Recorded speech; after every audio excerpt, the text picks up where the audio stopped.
संपूर्णाय वल्ली देवसेना समेत जयंतीनाथ षण्मुखनाथ नववीर पूजित मयूर वाहन जयदेय शत्रु संहार सुब्रह्मण्य परमेश्वराय आंडी बालक स्वामिने इदं नमः। ओम वं सौं लं नमवचरवे वेल मुरुगनुक्के शक्तिवेल मुरुगनुक्के आंडी बालकरुक्के மணவாளனுக்கு தேவகுஞ்சரி மணவாளனுக்கு செந்தில் ஆண்டவனுக்கு நமக சரண அகோர சிகார ருத்ர சம்ஹாரகார சாகினி டாகினி சேவின பாதம்புஜாய ஸ்வாஹா ஓம் சிவ சௌந்தரி மணபவ சரண அகோர சிகார ருத்ர சம்ஹாரகார விபூஷணாய ஸ்வாஹா ஓம் சிவ சௌந்தரி மணபவ சரண அகோர சிகார ருத்ர சம்ஹாரகார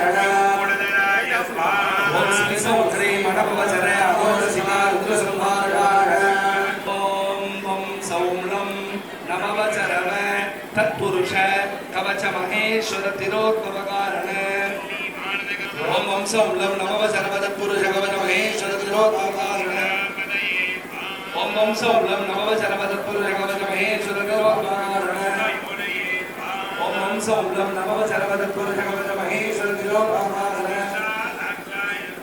ओम ओम सौं लं नमः सर्वतत्पुरुष कवच महेश्वर तिरोद्भवकारण तुरे नंदन विश्वानवे सजा भवावसनीश्वरेति स्वाहा दक्षते गपदे द्वदेनादरुद्वदे नापदे नवपदे भवोषि सहस्राकरावरमेव्यो मनसाय विद्महे कलानादाय धीमहि तन्नो प्रचोदयात् स्वाहा विद्महे कलानादाय धीमहि तन्नो प्रचोदयात् स्वाहा कलानादाय धीमहि तन्नो प्रचोदयात् याववंद वेदे सयोर विश्रवन्तु नस्वा याववंद वेदे सयोर विश्रवन्तु नस्वा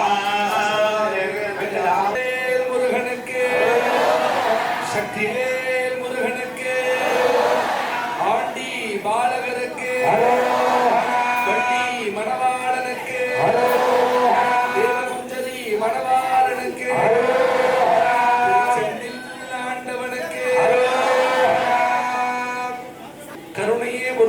கண்கண்ட தெய்வமாக நம்மளுடைய குலத்தை எல்லாம் காத்து ரட்சிக்கக்கூடிய ஸ்ரீ ஆண்டி பாலகருடைய தனிப்பெரும் கருணையினாலும் நமது திருக்கோவிலுடைய திருக்குடமுழக்கு கும்பாபிஷேக விழாவானது மிக கோலாகலமாக நடைபெற்று அதனைத் தொடர்ந்து மண்டலாபிஷேக மண்டல பூஜையானது நடைபெற்று வந்தது. அதனுடைய நிறைவு பகுதியாக இந்த கும்பாபிஷேகத்தினுடைய நிறைவான அருளை பெறும் வண்ணமாக இன்றைய தினம் 1008 சங்கு பூஜைகள் எல்லாம் செய்யப்பட்டு விசேஷ யாகங்கள் எல்லாம் தற்போது இறைவனுடைய அருள் சக்தியை சேர்க்கும் வண்ணமாக இந்த விசேஷ யாக பூஜைகள் நடைபெற்றது. குரு பார்க்க கோடி நன்மை என்றார்கள்.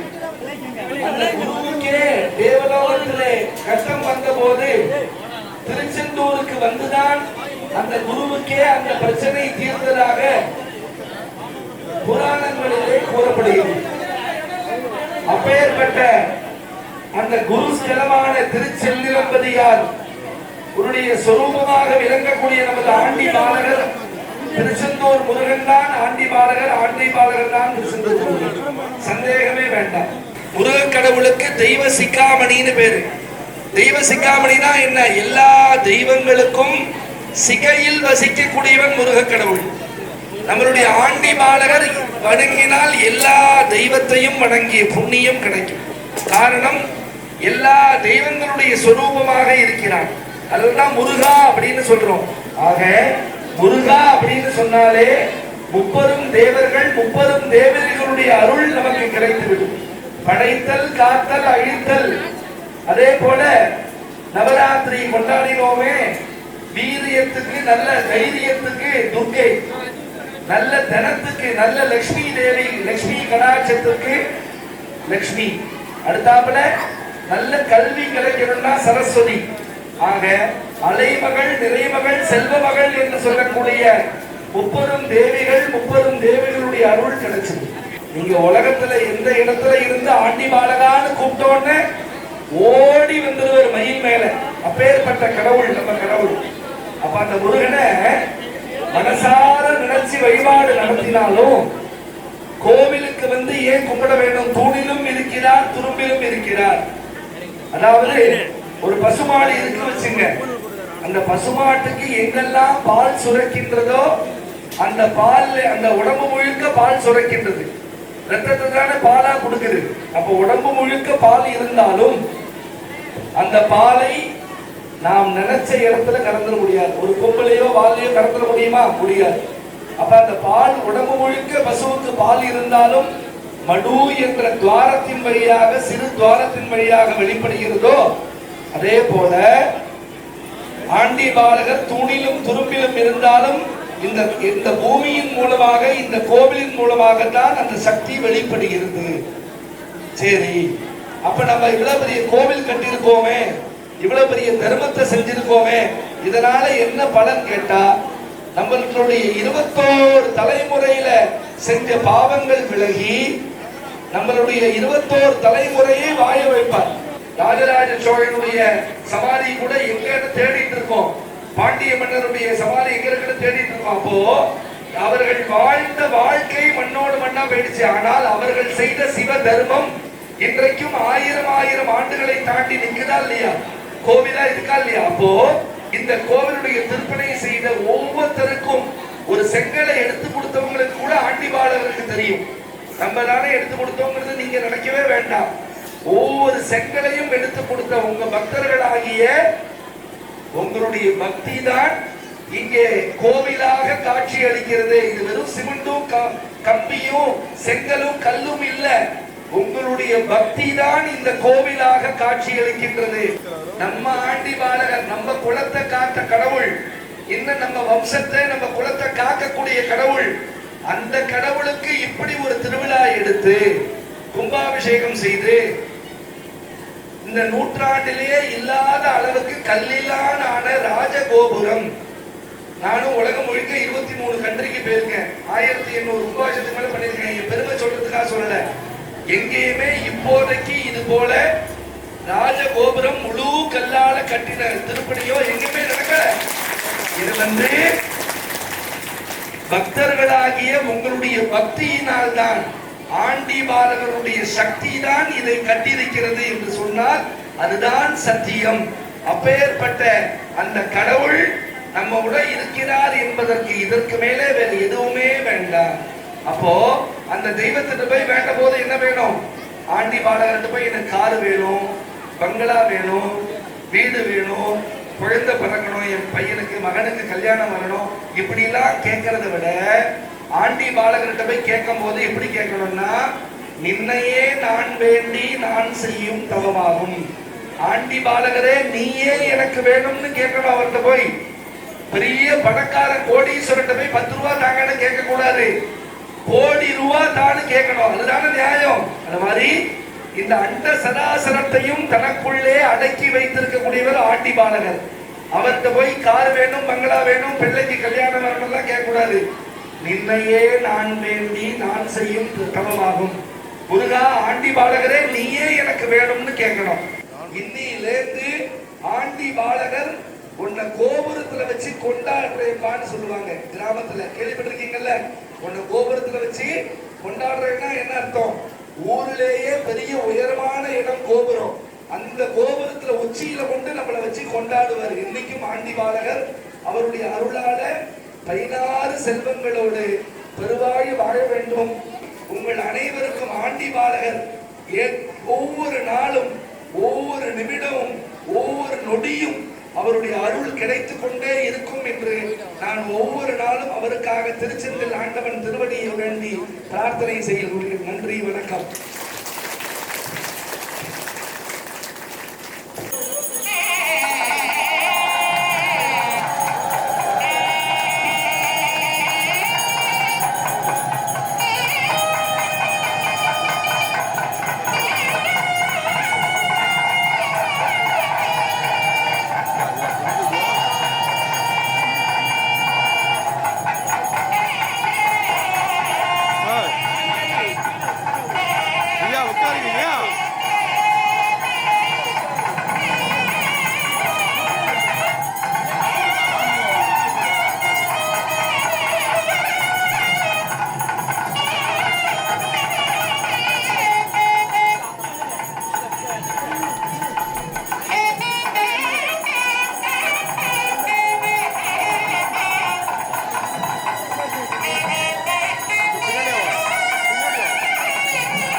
கொஞ்சம் பின்னாடி போகலாம்.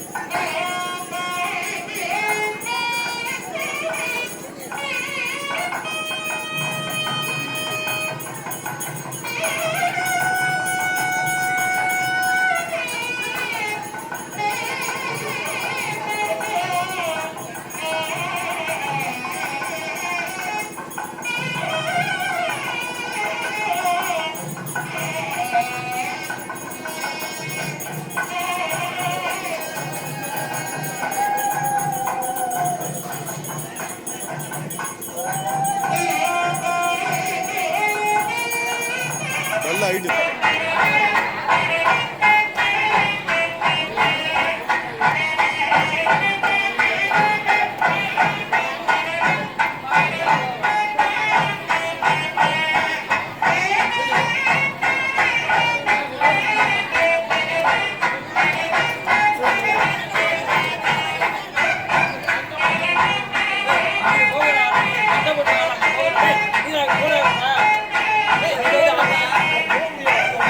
ஆண்டிப்பாளையம் இருக்கிறது சாமி வீட்டு இருக்குது.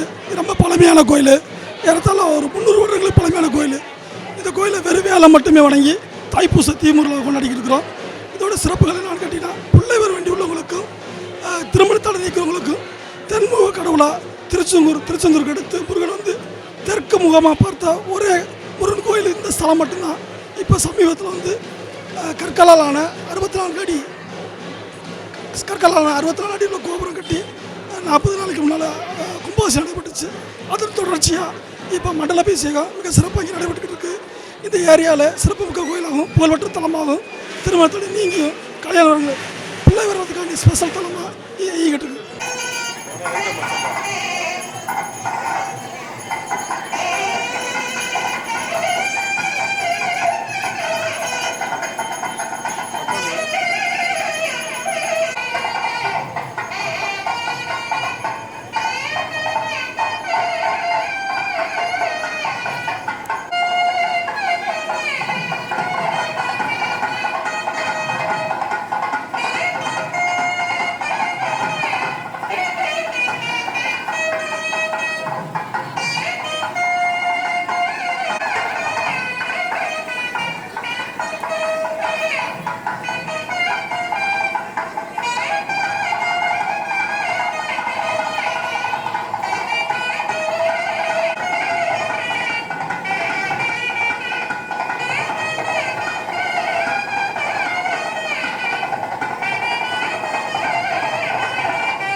செம்மணிப்பட்டியில் இருக்கின்ற ஆண்டிபாலகர் சுவாமி கோவில் சேதுபதி மன்னர் காலத்திலிருந்து சேதுபதி வாரிசுகள் வேல் ஊன்றி இங்கு இந்த பகுதியிலிருந்து தொடர்ந்து வசித்து வருகிறார்கள்.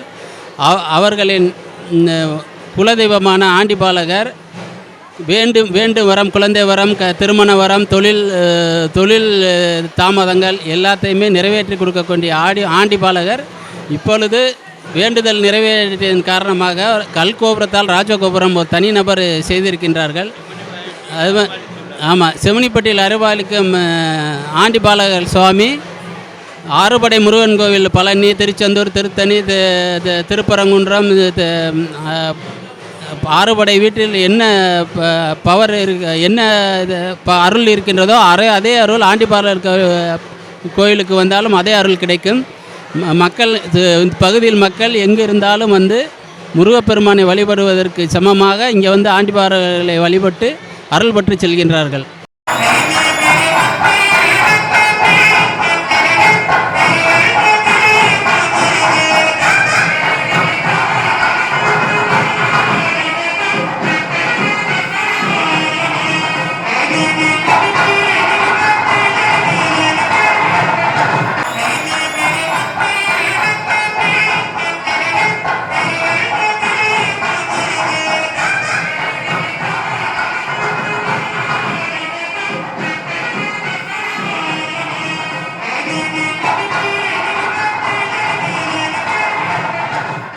இது மதுரை மாவட்டம் மேலூர் வட்டம் மதுரை செம்மணிப்பட்டி கிராமம் முத்துசாமி செம்மணிப்பட்டியில் ஆண்டிபாலகர் ஸ்ரீ ஆண்டிபாலகர் நல்ல அருள் புரியும் தெய்வமானது. வேலுடன் இருந்தவர். அவர் குழந்தை வரத்திலிருந்து தொழில் வரம் எல்லா வரத்தையும் செய்வார். நல்ல அருள் புரிவார். இது ராஜகோபுரத்தை உருவாக்கி மக்களுக்கு எல்லாம் நல்லது செய்யறதுனால ராஜகோபுரம்லாம் நம்ம கட்டி கொடுத்துருக்காங்க.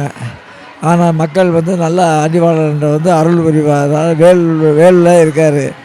அது நல்ல அருள் புரிகிறார். அதனால் மக்கள் வந்து உங்களுக்கு என்ன தேவையோ ஆண்டிபாலர் சொன்னால் உங்கள் குறைகளை தீர்த்து வைப்பார்.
என் பேர் ஆனந்தி. இந்தூரில் தான் நான் பிறந்தேன். எங்கள் ஆண்டிபாலர் சாமி ரொம்ப சக்தி வாய்ந்தது. பெண்களுக்கு நல்ல வரனா எடுத்து கொடுக்கும். அப்புறம் குழந்தைகளுக்கு நல்ல குழந்தை இல்லாதவங்களுக்கும் குழந்தை வரம் கொடுக்கும். ரொம்ப சக்தி வாய்ந்தது. இந்த இடத்துக்கு இந்த தளத்தில் வந்து நீங்கள் வந்துட்டு போய் வணங்கிட்டு போங்க. உங்களுக்கு கண்டிப்பாக ஒரு மாற்றம் ஏற்படும். மனமாற்றமாக இருந்தாலும் சரி, பொருளாதாரம் எல்லா நிம்மதியெல்லாம் கிடைக்கும். ஆண்டிபாலர் அவ்வளோ சக்தி வாய்ந்தவர். ஏன்னா அவருக்கு ஏழைகள் எல்லாருமே பிடிக்கும். ஏழைகள் எல்லாத்தையும் குழந்தைகள்லேருந்து எல்லாத்தையும் பிடிக்கும். அவரை கேட்டு வந்து விரும்பினீங்கன்னா, அவருக்கு வேண்டினீங்கன்னா கண்டிப்பாக எல்லா வரமும் கிடைக்கும்.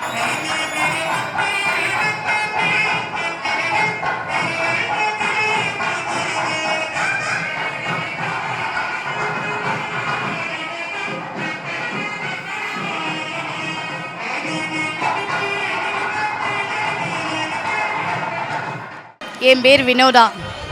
என் அம்மா பிறந்த ஊர் இந்த ஊர். என் தாய்மாமா ஊர். இந்த ஆண்டிபாலகர் சுவாமி ரொம்ப சக்தி வாய்ந்தவர். நான் சின்ன பிள்ளையிலேருந்து பார்க்குறேன். நான் வந்ததுலேருந்தே எனக்கு அம்மா சொல்லி கொடுத்தது எல்லாமே ஆண்டிபாலகர் சக்தி வாய்ந்தவர், எல்லா சக்தியும் வழங்குவார் அப்படின்னு சொல்லியிருக்காங்க. அது மாதிரி இப்போ எல்லாருக்குமே எல்லா வளத்தையும் கொடுக்கக்கூடியவர். இங்கே இருக்க பெண்கள் பொதுவாகவே நல்லா படிப்பாங்க. எல்லாருமே ஹை மார்க் வாங்குவாங்க.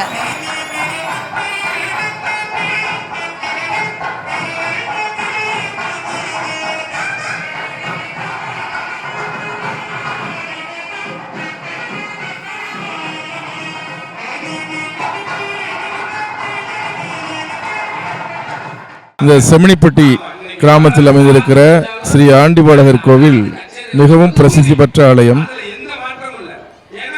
இதை நான் சிறு வயதிலிருந்தே இந்த கோவிலை நான் கவனித்து வந்திருக்கிறேன். வருடந்தோறும் தை பூஸ் திருநாள் அன்று இத்திருவிழாவானது மிக சீரும் சிறப்பும் நடைபெறுகிற ஒரு கோவில். மிக சிறிய ஆலயமாக இருந்து வந்தது. அதை நான் சிறு வயதிலே பார்த்திருக்கிறேன். இங்கே வருகிற பக்தர்கள் நேர்ந்துகிற நேர்த்தி கடன் ஒவ்வொரு ஆண்டும் உடனடியாக நடைபெறும் காரணத்தால் இந்த கோவிலுக்கு ஆண்டுதோறும் மக்கள் அதிகப்படியான அளவிலே இந்த தை திருநாள் என்று கூடுவது வழக்கம். கல்லால் செதுக்கப்பட்ட ராஜகோபுரத்தினை கட்டி இந்த பகுதியிலே ஒரு தனித்துவம் வாய்ந்த ஆலயமாக ஏறத்தாழ 60 வீடுகள் முருகனுக்கு இருந்தாலும் கூட முதல் வீடும் கடைசி வீடும் மதுரை மாவட்டத்தில் இருப்பது சிறப்பு. அந்த வகையிலே திருப்பரங்குன்றமும் பழமுதிர் சோலையும் இருந்தாலும் கூட அதன் தொடர்ச்சியாக இந்த ஆலயமும் அதன் வரிசையில் அமைகிற வகையில் சுரேந்திரன் முயற்சியால் இந்த ஆலயம் சீரும் சிறப்போடும் கட்டி முடிக்கப்பட்டு கும்பாபிஷேகம் முடித்து இன்று மண்டலாபிஷேகம் கண்டிருக்கிறது. அந்த ஆண்டிபாலருடைய அருளை பெறுகிற வகையிலே வருங்காலங்களிலே கூட்டம் அதிகரிக்கும் என்ற நம்பிக்கை எங்களுக்கு இருக்கிறது.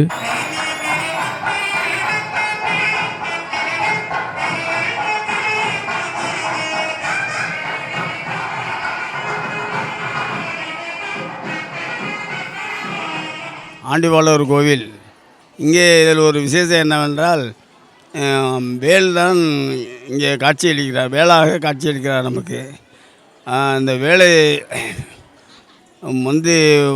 பார்வையிட்டு வணங்குகிறவர்கள் அனைவருக்கும் பெண்களாகட்டும் ஆண்களாகட்டும் அவரவர்கள் தேவைக்கு தகுந்த வேண்டுதல் பண்ணினால் நல்ல காரியங்கள் நடக்கும் என்பதை உங்களுக்கு தெரியப்படுத்துகிறேன்.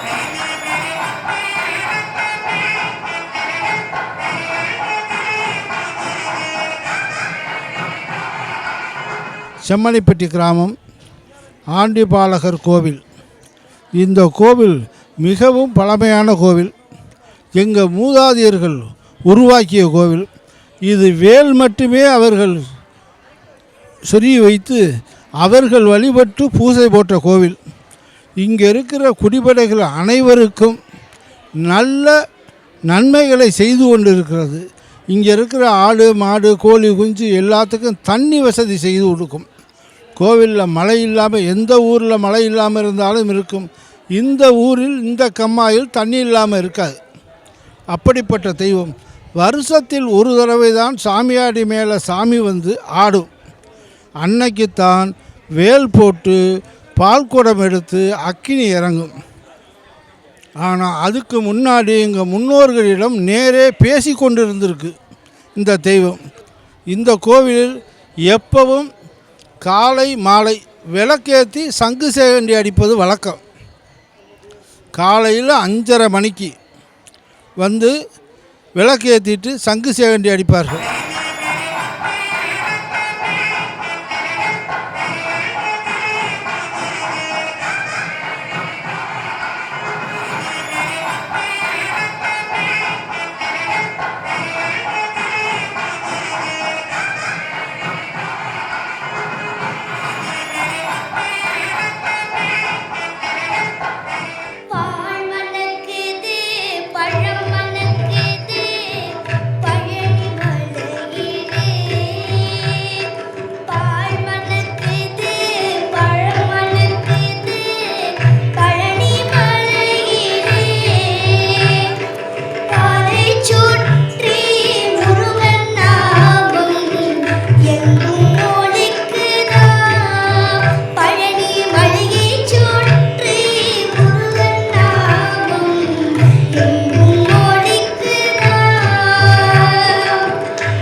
எங்கும் தேடி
வெற்றிவேல் முருகனுக்கு அரோகரா, வீரவேல் முருகனுக்கு அரோகரா, ஞானவேல் முருகனுக்கு அரோகரா, சக்திவேல் முருகனுக்கு அரோகரா. எல்லாம் வல்ல இறைவன் திருவருளாலும் குருவருளாலும் கருணையை உருவான கண்கண்ட தெய்வமாக ஸ்ரீ ஆண்டி பாலகருடைய தனிப்பெரும் கருணையினாலும் நமது ஆண்டிப்பட்டி நம்மளுடைய ஆண்டி பாலகர் முருகப்பெருமானுடைய அருளாலும் நமது திருக்கோவிலுடைய குடமுழக்கு நன்னீராட்டு பெருஞ்சாந்தி பெருவிழா கும்பாபிஷேகமானது மிக சீரும் சிறப்புமாக நடைபெற்று இன்றைய தினம் அதனுடைய நிறைவாக மண்டல பூஜையானது சகஸ்ர சங்காபிஷேகத்துடன் இனிதே நிறைவுற்றது. இன்று மாலை புஷ்பயாகம் புஷ்பாபிஷேகமானது நடைபெற இருக்கிறது. இந்த ஆண்டி பாலகர் பொறுத்த வரைக்கும் கருவறையிலே மூலாலயத்திலே வேல் சுரூபமாக காட்சியளிக்கக்கூடிய ஒரு ஆலயம். அதுவும் ரொம்ப புராதனமான ரொம்ப பழமையான ஆலயம். அதுவும் தெற்கு முகமாக முருகன் இங்கே காட்சி தருகிறார். நவக்கிரகங்களிலே தெற்கு முகம் என்பது செவ்வாய்க்கு உரிய திசை. அந்த செவ்வாயாகவே முருகப்பெருமான் காட்சியளிக்கிறார். இந்த முருகப்பெருமானுக்கு ஆண்டி பாலகருடைய ஸ்பெஷல் என்னவென்றால் குழந்தை பாலகராக ஆண்டி பாலகர், பாலகர் என்றால் நம்ம அனைவரும் அறிந்தது குழந்தை என்று பொருள். அந்த பாலகராக இங்கே பழனி ஆண்டவர் போன்று செம்மடிப்பட்டியிலே ஆண்டி பாலகராக இங்கே அருள்பாலிக்கிறார். குழந்தை இல்லாதவர்கள், குழந்தை வரம் வேண்டி வரக்கூடியவர்கள் வளர்பிறை சஷ்டியிலே முருகப்பெருமானுக்காக கணவனும் மனைவியும் சேர்ந்து விரதம் இருக்க வேண்டும். அந்த விரதத்தினுடைய பலனாக கண்டிப்பாக குழந்தை பாக்கியம் ஏற்படும். ஏனால் சஷ்டியில் இருந்தால் அகப்பையில் உண்டாகும் என்பது முதுமொழி. சஷ்டியில் இருந்தால் அகப்பை என்றால் குழந்தை இல்லாதவர்களுக்கு முருகக்கடவுள் எப்போதும் அவரை வணங்கினால் குழந்தை பாக்கியம் கிடைக்கப்பெறும் என்பது வாயினால் சொல்லக்கூடிய ஒரு சொல் அல்ல.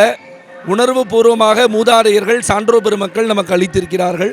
அந்த வகையிலே நம்மளுடைய செம்மடிப்பட்டி ஆண்டி பாலகர் வணங்கினால் கண்டிப்பாக குழந்தை வரம் கிடைக்கும். இதுக்கு நிறைய சாட்சி இருக்கின்றது. இந்த கோவிலுக்கே நிறைய பேர் குழந்தை இல்லாமல் வந்து விரதம் இருந்து குழந்தை பாக்கியத்தை வம்ச அபிவிருத்தியை ஏற்படுத்தியிருக்கிறார்கள். ஆகவே வளர்பிறை சஷ்டியிலே கணவனும் மனைவியும் விரதம் இருந்து முருகனை வணங்கினால் கண்டிப்பாக இங்கே வந்து வணங்கி விரதம் இருந்து வழிபாடு செய்தால் நமக்கு தெரிந்த துதி வேல் வகுப்பு, வேல்மாறல், கந்தசஷ்டி கவச்சம் போன்றவற்றை துதித்து அன்றைக்கு விரதம் இருந்து மாதந்தோறும் 6 மாதம் இருந்தாலே போரும். அதுக்கு 5 மாதம் 6 மாதத்துக்குள்ளாகவே அந்த அவங்க வேண்டிய வரன்கள் கிடைக்கப்பெறும். செம்மடிப்பட்டியிலே ஆண்டி பாலகர் இங்கே மூலாலயத்திலே பெரும்பாலும் ஒரு காலத்திலே முருகக் கடவுளுடைய ஆலயத்தை வேல் கோட்டம் என்பார்கள். பழைய காலத்திலே வேலாகத்தான் இருக்கிறது. இன்றைக்கும் இலங்கையிலே யாழ்ப்பாணத்திலே வேலாக காட்சி கொடுக்கக்கூடிய நிறைய கோவில் இருக்கிறது. அந்த வகையிலே நம்மளுடைய முருகரும் இங்கே வேலாக காட்சியளிக்கிறார். அப்பேற்பட்ட அந்த முருகனுடைய அருள் நமக்கு கிடைக்கப்பெறும். இங்கே வேலாக ஞானத்தின் சுரூபமாக இங்கே விளங்குகிறார். வேல் இன்றி முருகனை வணங்கக்கூடாது, முருகன் இன்றி வேலை வணங்கலாம் என்பது முதுமொழி. ஆகவே இங்கே வந்து அந்த வேலை வணங்கும் போது நமக்கு எல்லா விதமான ஐஸ்வர்யங்களும் வந்து சேரும், நல்ல ஞானங்கள் கிடைக்கப்பெறும். அறுபடை வீடு என்பது நக்கீரர் அருளி செய்த திருமுருக ஆற்றுப்படை. அதிலே குறிப்பிட்டபடி 6 படையிலும் வகுத்திருக்கிறார். அந்த வகையிலே அறுபடை வீடு என்று நாம் வைத்திருக்கிறோம். திருப்பரங்குன்றம், திருச்செந்தூர், பழனி, சுவாமிமலை, திருத்தணிகை, பழமுதிர்ச்சோலை என்று வகுத்திருக்கிறோம். அதில் ஒரு சிறப்பு மதுரை சுற்றி உள்ள இடத்திலேயே 2 அறுபடை வீடு ஆனது இருக்கின்றது. ஒன்று பழமுதிர்ச்சோலை, இன்னொன்று திருப்பரங்குன்றம். ஆகவே அதன் அருகாமையிலேயே இந்த ஆண்டிப்பட்டி முருகன், ஆண்டி பாலகர் முருகன் இங்கே அருள்பாலிக்கிறார். வேல் சுரூபமாக அருள்பாலிக்கிறார். ஆகவே அறுபடை வீட்டுக்கு சென்றாலும் இங்கே வந்து அந்த குழந்தை பருவமாக இருக்கக்கூடிய முருகனை வணங்கினால் சகல சம்பத்துகளும் வந்து சேரும். தை கிருத்திகை மட்டுமல்ல, மாதந்தோறும் வரக்கூடிய கிருத்திகை நட்சத்திரத்திலே கிருத்திகை விரதம் என்று இருப்பார்கள். காரணம், கார்த்திகை பெண்களால் வளர்க்கப்பட்டவர் முருகக் கடவுள். 5 பூதங்களுடைய சாட்சியாக முருகன் இருக்கிறார். இன்றைக்கு உலகத்தை மட்டும் ஆளவில்லை பஞ்சபூதங்கள், இந்த உடம்பையும் பஞ்சபூதங்கள் ஆட்சி செய்கின்றது. அந்த பஞ்சபூத நாயகன் யார் என்று கேட்டால் அது முருகக் கடவுள்தான். ஏனென்றால் நெருப்பிலிருந்து பிறக்கின்றார். சிவபெருமானுடைய முகத்திலிருந்து சத்யோஜாதம், வாமதேவம், அகோரம், தத்புருஷம், ஈசானம், அதோமுகம் என்ற 6 தீப்பொறிகளாக புறப்படுகிறார். அக்னி ஜென்மனே நமகான்னு நம்ம சுப்பிரமணிய அஷ்டோத்திரத்தில் வருது. அப்போ நெருப்பிலிருந்து பிறக்கக்கூடியவராக இருக்கிறார். அடுத்ததாக அந்த நெருப்பு தீ பிழம்பை வாயுதேவன் கையில் ஏந்தி செல்கின்றார். 2வது பஞ்சபூதங்களில் வாயு, காற்று. 3வது ஆகாயம். ஆகாயத்தை நோக்கி விண்ணை பிளைந்து கொண்டு செல்கின்றது அந்த தீப்பொறி, ஆகாயத்தை நோக்கி. அதன் பிறகு அந்த நெருப்பை கொண்டு சரவண பொய்கை என்ற நீரிலே சேர்க்கின்றார். 5வதாக இருக்கக்கூடியது நிலம், பூமி. அதில் தான் திருச்சீரலை வாய்னு சொல்லக்கூடிய திருச்செந்தூரில் சம்ஹாரம் செய்து தர்மத்தை நிலைநாட்டினார். ஆகவே நம்மளுடைய கிருத்திகை நட்சத்திரத்திலே விரதம் இருந்தால் வேண்டியது கணவன் மனைவி ஒற்றுமை, அது மட்டுமல்லாமல் குடும்பத்தில் இருக்கக்கூடிய பிரச்சனைகள் இவைகள் எல்லாம் கண்டிப்பாக தீரும். அதாவது நான் ஏற்கனவே கூறியது போல ஆண்டி பாலகர் இங்கே வேலாக இருக்கின்றார். இந்த வேல் என்பது அஸ்திரம் சஸ்திரம் என்று 2 இருக்கின்றது. அஸ்திரம் என்றால் தூரத்தில் இருப்பதை அடிப்பது, சஸ்திரம் என்றால் ஆஞ்சநேயர் போன்று வைத்திருக்கக்கூடிய கதை. இந்த வேல் அஸ்திரமாகவும் இருக்கின்றது, சஸ்திரமாகவும் இருக்கின்றது. அஸ்திரம் என்று சொல்லக்கூடிய அம்பாக, வில்லாக யூஸ் பண்ணலாம். அதே போல் சஸ்திரம்னு சொல்லக்கூடிய ஆஞ்சநேயர் மாதிரி கதை மாதிரியும் யூஸ் பண்ணலாம். அப்போது இந்த வேல் ஒரு சாதாரண ஒரு ஆயுதமாக மட்டும் இருந்தால் யாரும் நம்ம முன்னோர்கள் தமிழர்கள் பேர் வைக்க மாட்டாங்க. இப்போ சிவபெருமான் கையில் மழுன்னு ஒரு ஆயுதம் இருக்குது.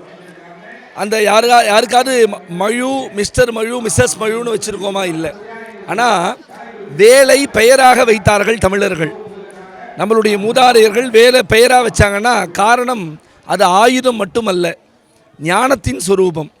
அதாவது பழனி வேல், ரத்தின வேல், வேலாயுதம் இப்படிலாம் பெயர் வச்சுருக்காங்க முன்னோர்கள். அப்போது அந்த வேல் என்பது ஞானத்தை குறிப்பது. வேலினுடைய மேல் பகுதி அறிவை குறிக்கின்றது, ஞானத்தை குறிக்கின்றது. வேலினுடைய மையப்பகுதி நடு பகுதி, சென்டர் பகுதி வெரி ஸ்ட்ராங், யாரை கேட்டாலும் வெரி ஸ்ட்ராங்னு சொல்லுவோம். வேலினுடைய அடிப்பகுதி வெரி போல்ட்னஸ், வெரி டெப்த்துன்னு சொல்லுவோம். ஆக இந்த 3ம் சேர்ந்தது தான் வேல். ஆகவே அந்த வேலை வணங்கினால் என்றைக்குமே வேலும் மயிலும் நமக்கு துணையாக இருக்கும். நம்மளுடைய தீராத கஷ்டங்கள் இருக்கும்போது கூட நம்ம ஆண்டிபாலகரை வணங்கினா கண்டிப்பாக அதுக்கு உடனடியாக அதுக்கு உண்டான ஒரு விஷயம், நமக்கு நல்ல விஷயங்கள் நடக்கும்.